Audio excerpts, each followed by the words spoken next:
All right, our read aloud for today is Zathura by Chris Van Allsburg. Olive's my director today.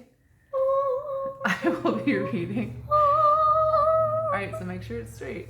Is it good? It's good. We did not get this book from the library. We got this book from Easton Books in downtown Mount Vernon. You see, there's no sticker. Dave is a grandpa of a student I used to teach, and he's a really great guy too. So go visit Easton Books in downtown Mount Vernon. Tell Dave that Liz Rankin sent you, and Olive. Zathura, a space adventure, written and illustrated by Chris Van Allsburg.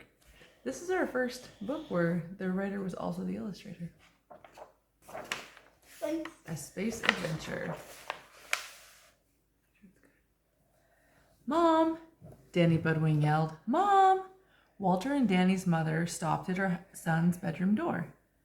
Walter, she said, get off your brother. Honestly, if you don't stop pulling on his nose like that, it'll end up looking like an elephant's trunk. Oh, yeah? Said Walter. Then he'll need the ears to match. He let go of Danny's nose and grabbed his ears. Enough! Mrs. Budwing shouted. Danny started it. Look what he did, Walter yelled. Picking up his walkie-talkie, the antenna was dangling by a wire. See, he breaks everything. I'm sure he didn't mean to, Mrs. Budwing said. It was an accident, Danny mumbled. From downstairs, Mr. Budwing called to his wife. We're going to be late. Mrs. Budwing gave her sons a kiss goodbye. I set some dinner out in the kitchen. Dad and I shouldn't be too late. Can't you take him with you? Walter whined. After their parents left, Walter sat down in front of the television. Can me and you go out and play catch together? Danny asked. It's you and I, said Walter, not me and you, and the answer is no. Danny really wanted to play. He threw Walter his hat, but Walter just ignored him. Then he tossed him a baseball and beamed him on the head. Walter jumped. All right, you little fungus. Now you're really going to get it. Danny bolted out of the room, down the hall, and out the front door with Walter close behind. They ran into the park across the street, but Danny couldn't outrun his brother. Walter tackled him. I'm telling, Danny squealed as Walter got a grip of his nose and pulled. Then he let go. Hey, what's that? He said.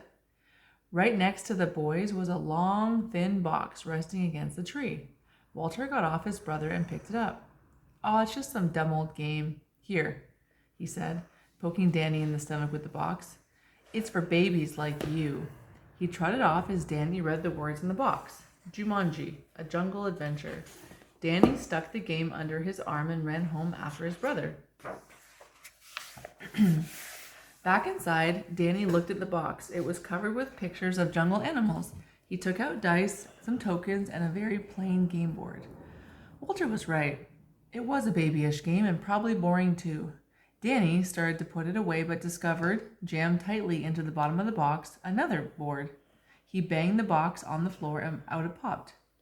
This board was more interesting. It showed flying saucers, rockets, and planets in outer space, with a path of colored squares leading from Earth to a purple planet called Zathura, and back to Earth. Danny put a token on Earth, then rolled the dice. After he'd moved along the path, something surprising happened. A buzzing sound came from the board, and, with a click, a small green card popped out of the edge right in front of him. He picked it up and read, Meteor showers, take evasive action. Hey, Walter, Danny started to say. What does when he was interrupted by a noisy rat-a-tat-tat sound coming from the roof.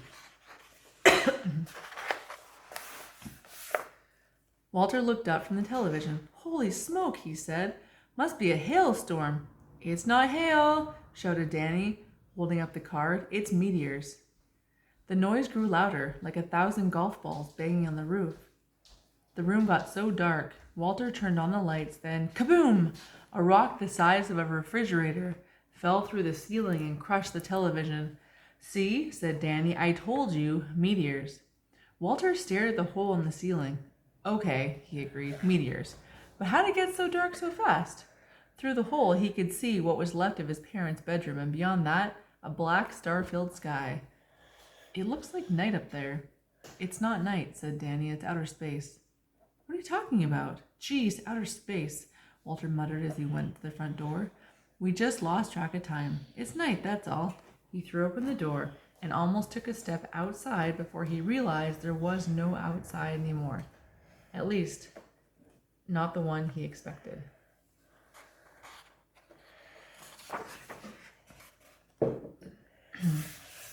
See, said Danny, outer space. He led Walter back to the living room and showed him the Zathura game board and the card. Walter sat with his head in his hands, gazing at the path of colored squares that wound around the board and ended back at Earth. Looks like, said Danny, we keep on playing, or we're up here forever. Great, said Walter. Up here, with you, forever. He took a deep breath, put a token on Earth, then rolled the dice and moved along the path. The board started buzzing and, click, a card popped out. He studied it silently, then tossed the card on the board. Danny leaned forward and read, the polarity on your gravity belt is reversed. I wonder what that means. He looked up, but Walter was gone. Where do you think he is?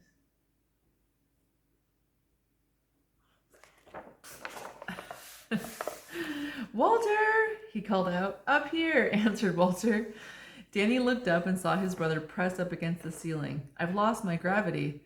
That's not all you're going to lose, Danny said nervously, because he could see that Walter was being pulled slowly toward the hole in the ceiling and a lonely trip into outer space. Walter realized it too and started clawing at the ceiling, but couldn't keep himself from moving closer and closer to the hole. Danny looked around. Lying next to the Meteor was the cord from the shattered television.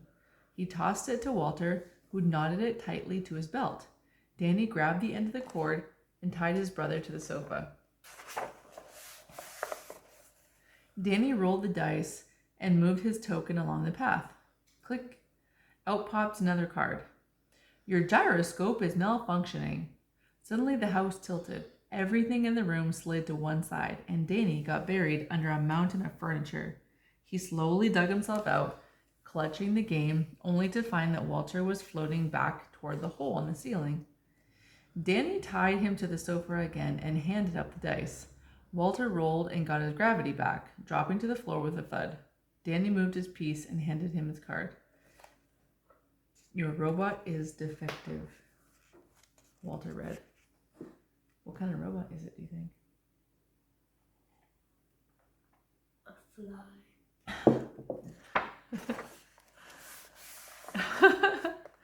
From the hallway came the sound of rattling metal and a steady clink, clink, clink. The boys stared at the doorway as a shiny silver robot stepped into view. He was having trouble walking on the tilted floor. His head rotated back and forth and seemed to freeze on Walter. The robot's eyes lit up, and he spoke in an odd mechanical voice. Emergency, emergency, alien life form must destroy. Was that a pretty good mechanical voice? No. Supposed to be. His claw-like metal hands snapped open and shut. Uh-oh, Danny whispered. I think he's talking about you. Fortunately, when the robot stepped forward, he missed the door, banged into the wall, and fell to the floor. He got up and did it again, and then again. Better hurry up and roll, said Walter, before he makes it in here. Danny rolled the dice and took his card. You pass too close to Saurus 3. Gravity greatly increased. That means they're being pulled to the ground. The room began to level out, but something strange was happening to Danny. Walter looked at him. Holy smoke, he said. Danny was getting shorter and wider, too. Soon he was about the shape and size of a large beach ball. Walter, he said in a low voice, I feel very heavy. Destroy alien life forms, the robot repeated from the hall as he picked himself up again. This time he made it through the door and headed for Walter. Danny yelled to his brother, Push me! What? Said Walter. Push me! Danny yelled again. Just push me! Walter bent down and gave his brother a shove. Danny rolled across the room and like a giant bowling ball knocked the robot over and flattened his legs. "Did I get him?" asked Danny, who couldn't see because he had rolled up against a wall and was upside down. Walter pushed him back to the game board. "You sure did," he said, patting his brother's head. "You were terrific." Walter picked up the dice and rolled. He took his card, and his hand trembled as he read, "Zorgon pirate ship launches photon attack." Through the window, the boys saw a spaceship. 2 points of light shot from the ship and headed directly to the Budwing house. The first one hit the chimney and sent bricks falling into the fireplace. The second hit the upstairs bathroom. Water began dripping down the hole in the ceiling. Walter handed the dice to Danny, who had a hard time lifting his short, heavy arm. He rolled, and as Walter moved his token for him, he slowly returned to normal shape. A card popped out. Danny read it silently. "This is bad," he said. "Zorgon pirate boards your vessel." The room shook as the spaceship banged up against the house. The boys heard footsteps on the roof. Through the opening in the ceiling, they saw someone or something climb through the hole in the roof and enter the room above them. Santa. Danny and Walter moved to the hallway, standing behind the flattened robot. They held each other, too terrified to move. A humming sound came from their feet. They looked down and saw the robot's eyes light up. He lifted his head, fixed his eyes on the hole in the ceiling, and spoke. "Alien life form, must destroy." His claw-like hands twitched, but couldn't get up. Danny and Walter helped him to his feet. He staggered forward as the pirate's scaly tail and lizard-like legs swung down from the hole. The robot lifted one of his claws and snapped it sharply around the creature's tail. The Zorgon howled, jerking himself back through the hole, with the robot still attached. He thrashed and wailed, banging against the walls overhead.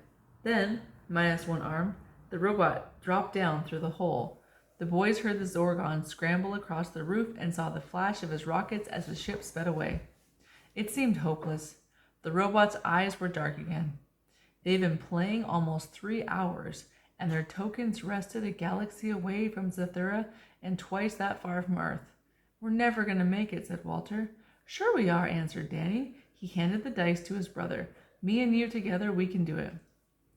Walter cradled the dice in his hand and sighed. "You and I," he said wearily. "You and I." He looked at his little brother, who was grinning. "That's right," said Danny. "Together." Walter rolled the dice, a 1 and a 2. He moved his token to the only black square on the board. The card popped out. "You have entered a black hole," Walter said. "Go back in time 1 hour for each mark on the dice." He jumped up and looked around the room. "You see any black holes?" His brother pointed to the floor. A black hole was slowly spreading under Walter's feet like a perfectly round puddle of ink. At first, Walter thought he was sinking into it, but it was the hole that was rising. He tried to run but could not feel his feet. Then, as the hole rose higher, he couldn't feel his legs either. "What's going on?" he cried. Danny looked below the disc-like hole. "Walter," he said, "the bottom part of you is gone." As the hole rose higher and higher, there was less and less of Walter, until only his head remained. Danny tried to pull on the hole to save what was left of his brother, but his hands passed through the blackness as if it were made of smoke. His chin dropped to his chest and he began to sob. "Danny," Walter called softly. Danny looked up at his brother's floating head. "Danny," he began, "I never told you this, but I..." And that was all he got to say, because the hole kept rising past his mouth, his nose, and finally right over the top of his head. There's only 2 pages. Walter was completely swallowed up, floating in empty darkness. He closed his eyes as he began to spin, plunging head over heels through pitch-black space. Then, thud, he landed hard on his knees. There was something in his arms, something wriggling around. He opened his eyes and found himself back at the park by his house. He had an arm wrapped tightly around Danny's neck and a hand gripping the boy's nose. "I'm telling," Danny squealed. Walter let go and fell back on the grass. He was dizzy, very dizzy. Danny jumped up and started to run, but stopped. "Hey," he said, "what's that?" He went to a tree and picked up a box resting against the trunk. He held the box out to Walter. "Look," he said. "It's some kind of game." Walter grabbed it. "Hey, give it back," said Danny. His big brother got to his feet. "You don't want to play this," he said. "Trust me, I tried it once." He went over to a trash can and jammed the box deep inside. "Come on, I've got a better idea. Let's go play catch." Danny smiled. "You mean together? Me and you?" Walter put his arm around his brother. "Yeah, that's right," he said. "Me and you, together." Did you like that book, Olive? Yes. Yeah? It's also a movie. We should watch it sometime. All right, guys. Hope you enjoyed that video.